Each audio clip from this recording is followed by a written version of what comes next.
A day after narrowly winning the Iowa caucus, Mitt Romney came under intense questioning in New Hampshire Wednesday by a member of Occupy Boston and Occupy New Hampshire over his past comment that corporations are people. The exchange took place at a televised town hall during which Senator John McCain endorsed Romney.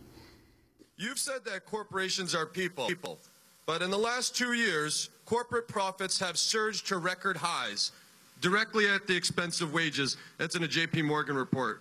Now, it seems that the U.S. is a great place to be a corporation then, but increasingly a desperate place to live and work.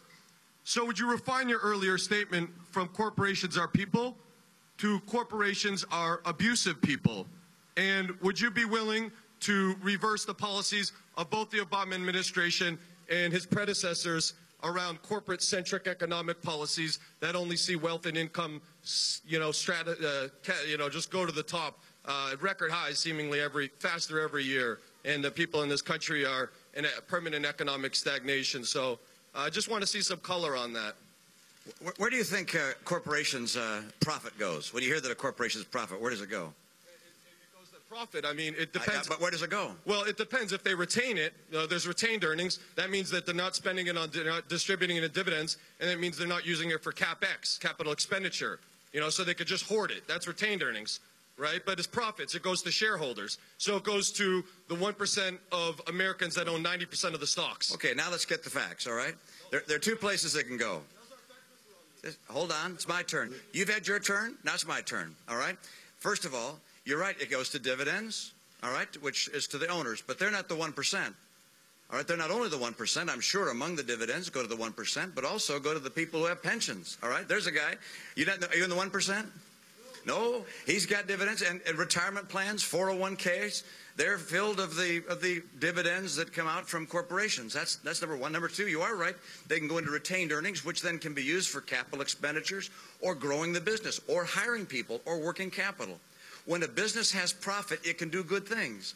Give it to the shareholders and grow the enterprise. And by the way, the only way it can hire people is if it grows the enterprise.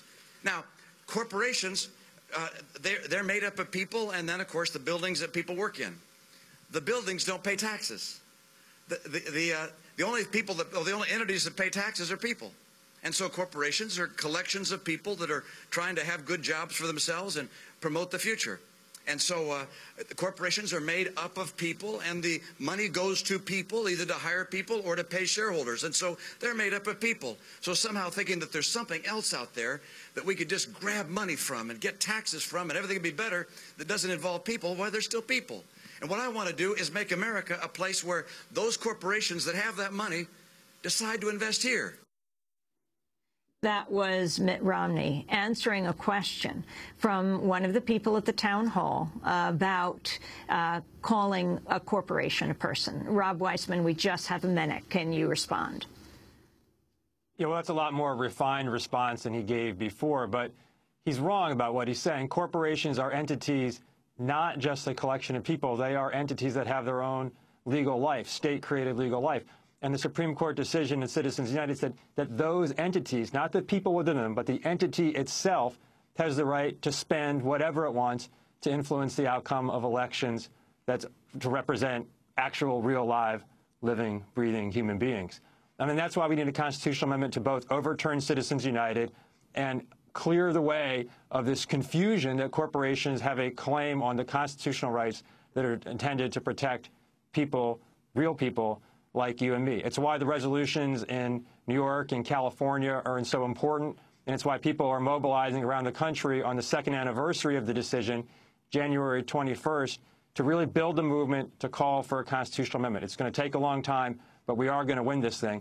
Folks who want more information can go to a lot of places, but among them is democracyisforpeople.org, which is our campaign to help drive forward the movement for a constitutional amendment. Well, I want to thank you all for being with us. Rob Weissman is president of Public Citizen.